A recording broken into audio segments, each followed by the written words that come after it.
G'day, welcome to This Is Riffin'. Today we're going to look at the Desert Sessions and early version of Rickshaw. I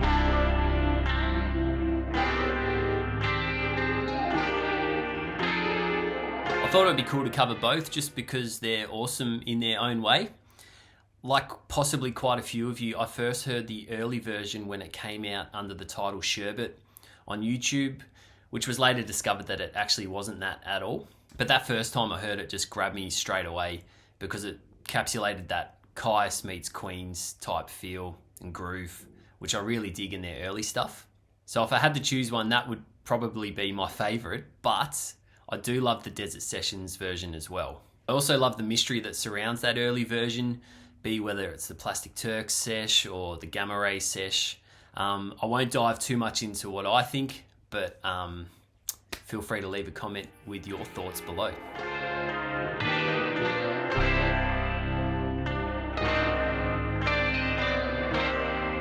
This version's played in standard tuning: E, A, D, G, B, and E.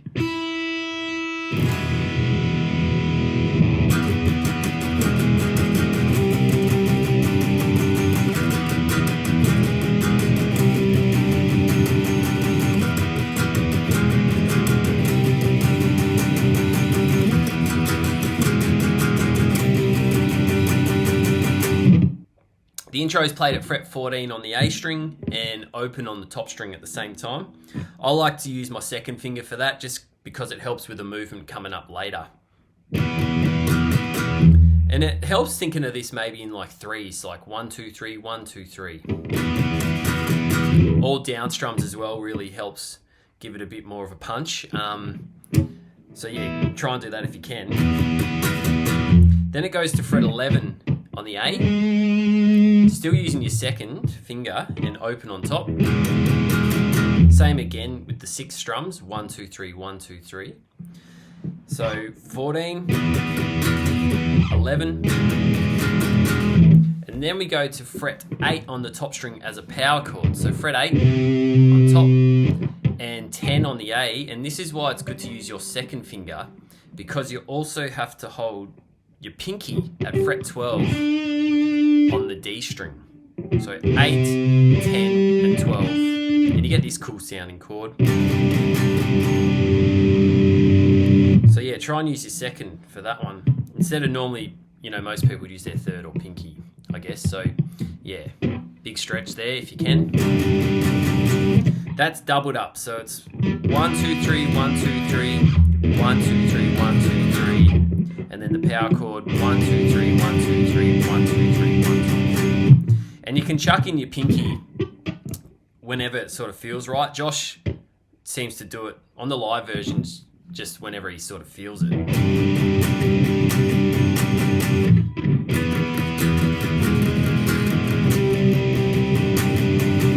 So it doesn't have to be straight away as soon as you get to that position.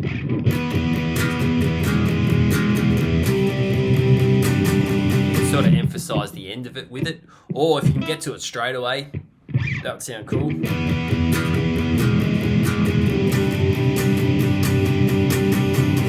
Yeah, it helps thinking of it like the 1, 2, 3, 1, 2, 3.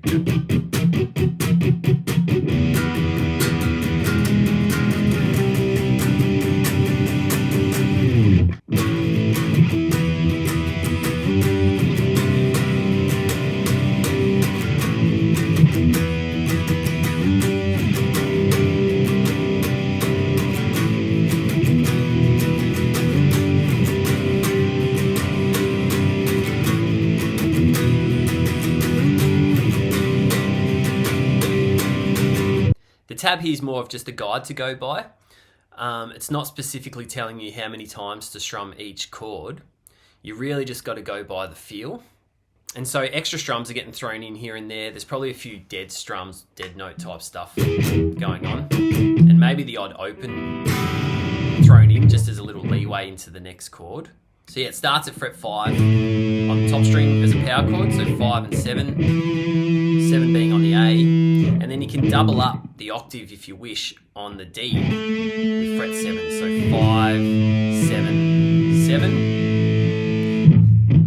normal power chord as well if you want. And there's pretty much 3 strums there before changing to fret 7 on the A and a 9 on the D as a power chord. Again, I like to double up with the octave, give it a bit more punch. Up to 10 as a power chord, 10, 12 and 12 if you wish. Now when we come down to 3 on the A as a power chord, it looks like Josh does add a bit of beef to it with the 3 on top as well, especially on the live stuff. So yeah, if you wish, you can do 3, 3, 5, and even 5 again on the G.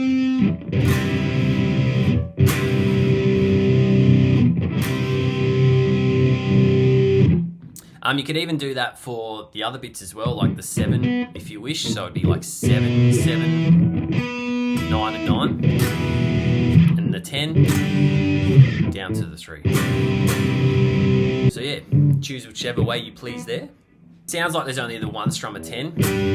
And when you get down to the 3 section, it's got a bit of a feel like this.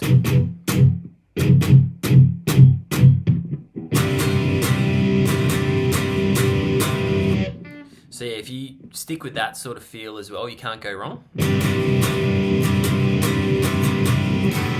then that open can get thrown in to get back to the start at the fret 5. You don't even notice it.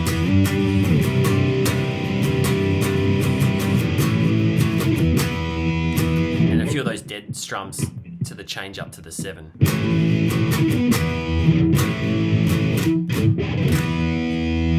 So yeah, not 100% correct, but helps go by the feel of it.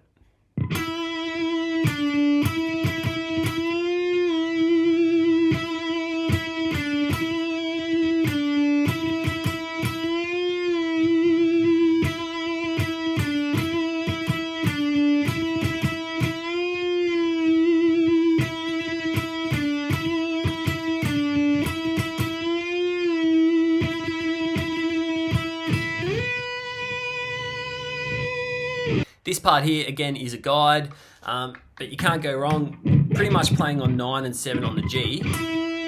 7 with your first finger I like, so 9 with your third, 7 with your first. And it just does a few run-throughs of that sort of move with the bend at fret 9. You can chuck in some vibratos as well. It runs through that sort of feel of it 4 times.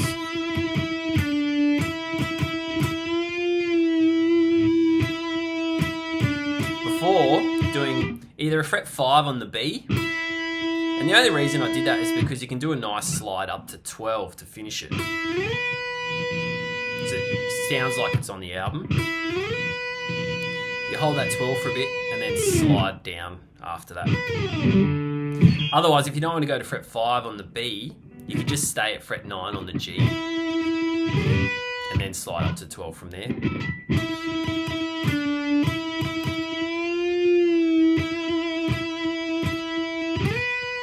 Something like that works as well. But they're the same note. So either way, can't go wrong.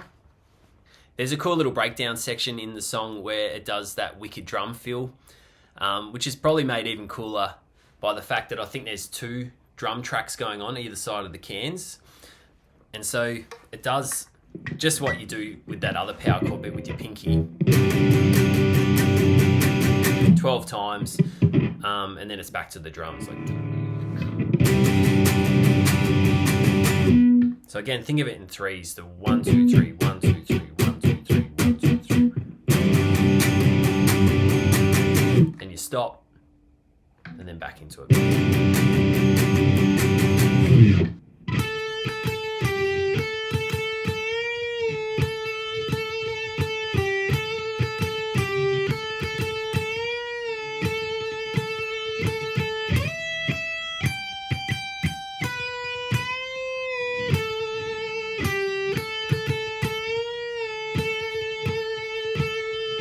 This part here is really similar to the last bit that was at fret 9 and 7 on the G. However, it's at fret 10 and 8 on the B.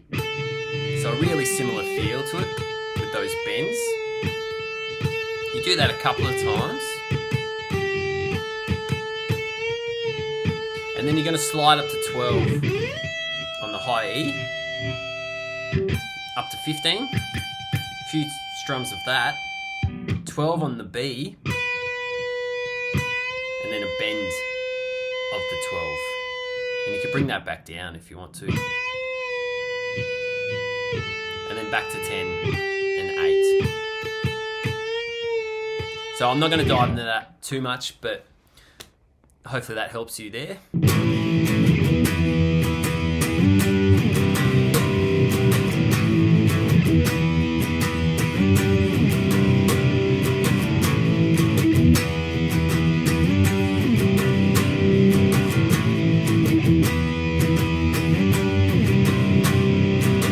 So this is the bit that's in the background over that high section we just looked at. It's really similar to the first time, except they're cutting short on the 3 power chord bit, which is literally just like 4 strums worth, but the same sort of feel. 5, 5, 5 to 7 as a power chord, up to 10, and 1 strum of that will do. And it's just this bit down at 3, which is a bit weird with the timing. So you really got to listen and just go by the feel there as well, because it cuts straight back to that fret 5 before you know it.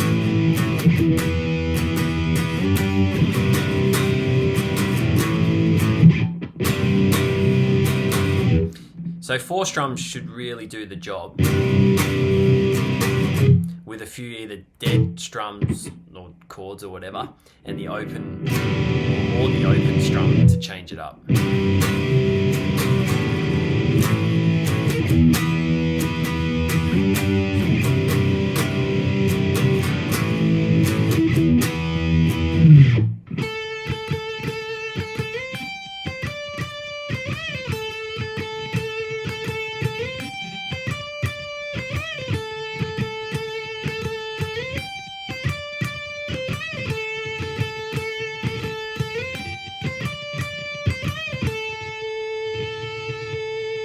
This bit here, I'd suggest just playing along with the song and using my tab as a guide.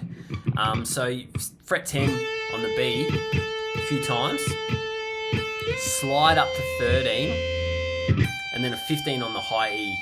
I like to use my 3rd finger there. Back to the 13 on the B, 2 15s, back to 13. And this little bit here is a bend of 15. Bring it back down, pull off to 13, and then you could slide down to 10 if you wish there as well. So it's all in one sort of movement. And it looks like Josh actually does that on the live stuff, because instead of going to 10, you could go to 14 on the G if you wanted as well. Also feels pretty comfortable doing that, but I'm just going by what Josh appears to do.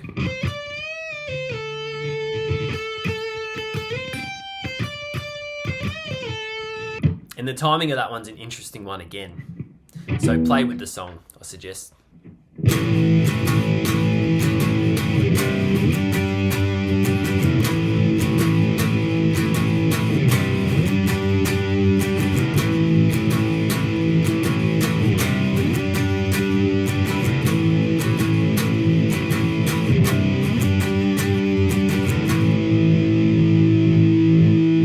So behind that little solo section we looked at is just the power chord part, which ends up finishing the song.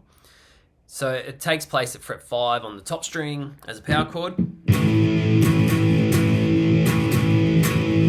And I've put that timing there just to sort of help you out. I can't recommend enough just playing with the song, because the timing is just a bit of a tricky one in this to explain. It's more, as I keep banging on about, the feel to it. But I've sort of huddled those 2 5s there together because that might help with the timing for you. So it's 1 and then 2, followed by another 1, then 2, and then one more 1.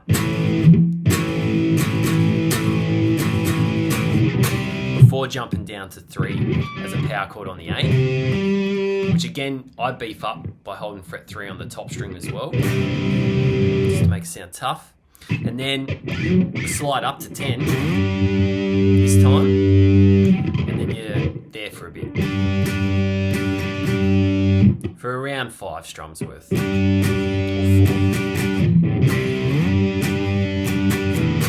4 starting again.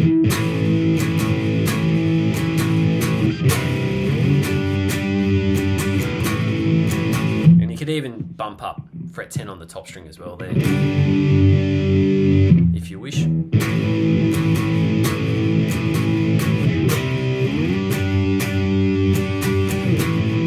Finishing off that 10, if you huddle it in a group of 3, that might help. So 1, 2, 3, back to the start.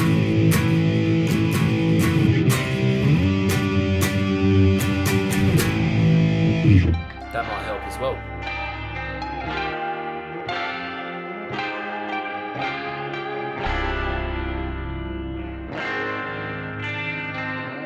This part of the video is going to look at the early version of the song. It's very similar, but played in a different tuning. We're actually going to be in C standard tuning for this one, which goes C, F, A sharp, D sharp, G, and C. I'm not going to dive into each section as much as I did with the Desert Sessions version. I'll give you some little hints along the way, but I'll just give you a bit of an example of what I think they roughly do, and you can just use that to go by.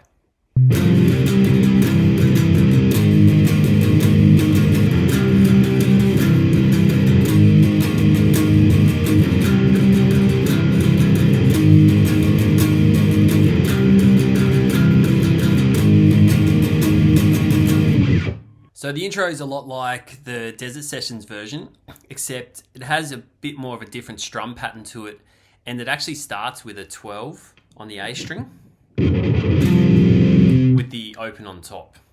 And I love this little intro bit. So it's 12, 14, 14. There's a few ways you could strum that. It's so muddy that it's tricky to decipher exactly what Josh is doing for the strumming. So this, I feel, works best with the song. I'll give you a few other options as well. So you're going to go from fret 12 to 14 only at the start, not for the rest of it. And I like to think of the feel of it sort of like 1, 2, and 3 ends. So 1, 2, and 3 end. 1, 2, and 3 end.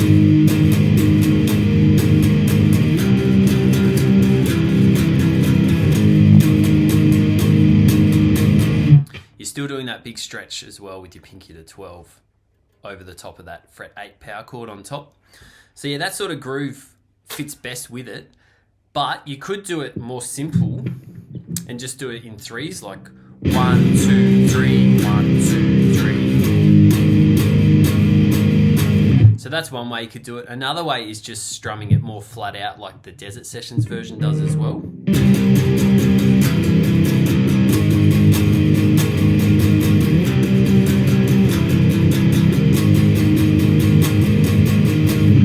So yeah, that definitely would fit over as well, but I feel like just that seems to slot in just a bit more. In this version, it does sound pretty sweet in my opinion, playing it on the neck pickup.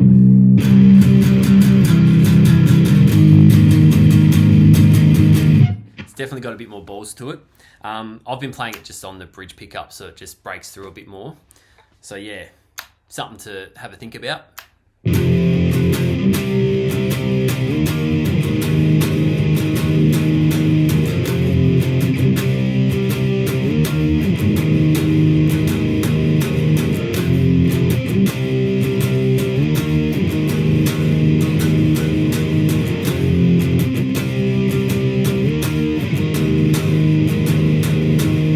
This bit is exactly the same as the Desert Sessions version, taking place at fret 5 on the top string as a power chord. Feel free to beef it up with the extra octave. And then we go 7 as a power chord on the A, up to 10, and then likewise you can chuck in the 3 on top to make it sound really tough. So 3, 3, 5, and 5.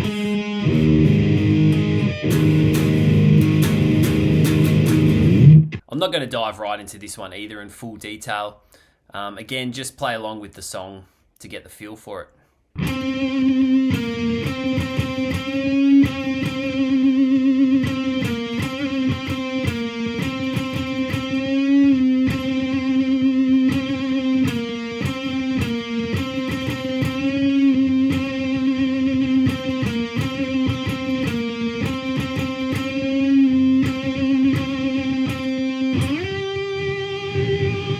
This bit again is really similar to the Desert Sessions version where it dances around the 9 and 7 on the G. It's just on the third bar it has a slightly little different feel to it, where it's sort of like a 7, 9, 7, 9. But besides that, everything else is pretty similar with the bends. Just try not to bend too high there. So that tab is just a guide as always, but this third one, 7, 9, 7, 9. And it's back to usual. And then you can do that slide, which I like, from 5 to 12. But again, doesn't really matter. Just hit that high 12 there to finish it off.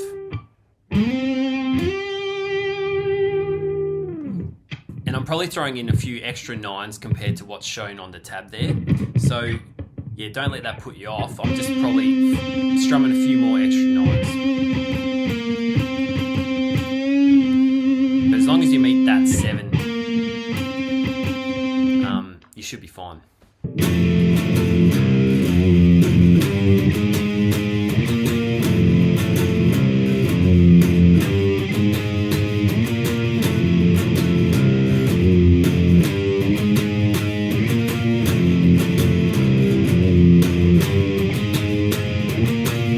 We then get to one of my favourite bits of the song where the octave is thrown in, and because it's so muddy, it's a bit hard to tell exactly what's going on there. So as always, I can't stop saying just use this as a guide. It's not 100% accurate. Some of it I'm just adding in some little extra bits, like at the very start, the 5, 4 and 6. They just sound sweet together. You don't have to do that. You could just do the octave at 4 and 6. And then there is an open, I can hear in there, with a little bend at 5. Then to 2 as an octave. So 2 on the A, 4 on the G. Just one strum, then to 3, then 5.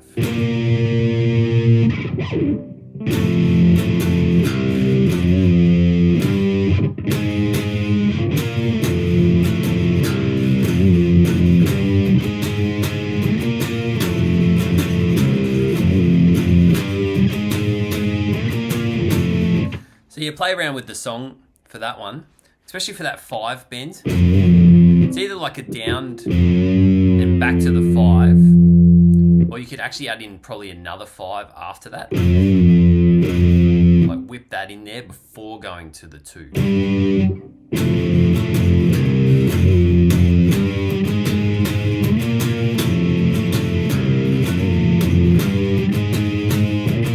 So yeah, there's a few ways you could muck around with that one.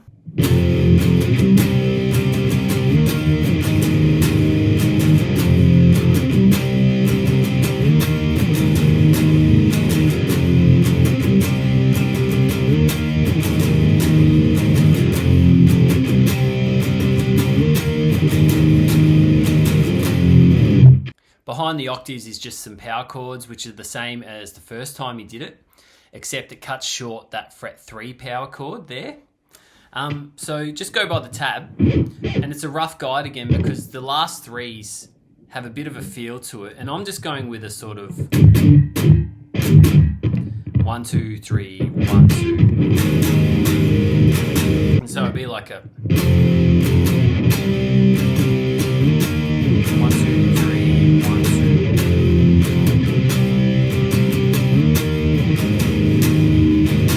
So that's just how I play it. You could do maybe just 1, 2, 1, 2 instead of the 1, 2, 3, 1, 2.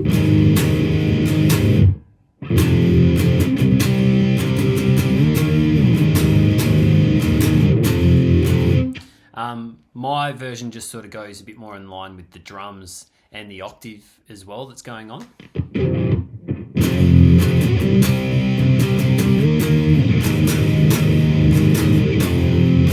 So again, just use that tab as more of an idea of what you could potentially do.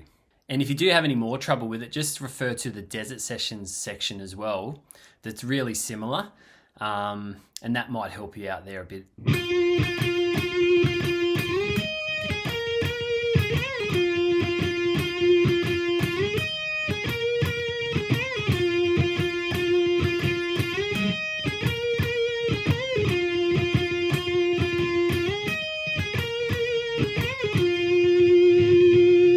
Again, the timing in this bit's a bit tricky, and I may not have even played that perfect then, but I'll sound like a broken record. Just play it with the song. Just like the other version, I'm playing that at fret 10 on the B. You could get away playing it at fret 14 on the G as well. That gives off more of a tone sound to it, like a Kaisi feel, I reckon. So you could definitely play it up there. A slide up to 17, and then a 20 on the B.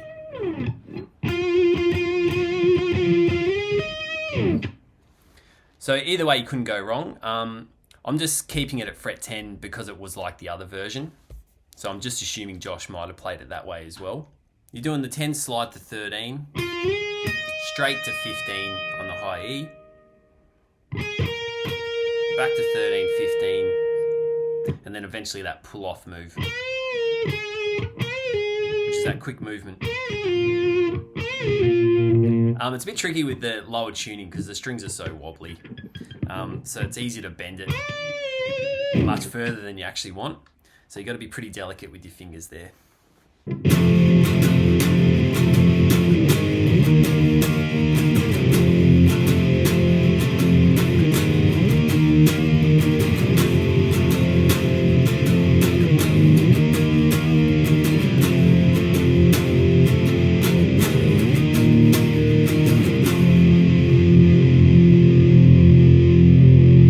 The riff going behind that little solo section is going to take place at 5. I feel like it's almost like a bar chord, so 5, 7, 7, and then 6 on the G. It sounds like that's been thrown in there. You can still just do a power chord like normal, but with the bar chord, it just gives it a bit more life in a sense. Down to the 3, feel free to, as always, beef it up. And then sliding up to 10.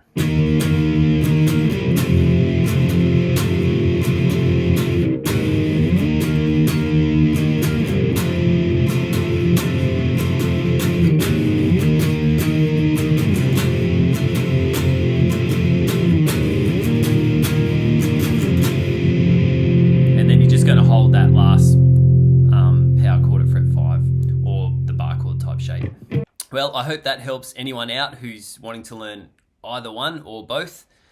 Any questions, please leave a comment below and I'll catch you soon. Bye.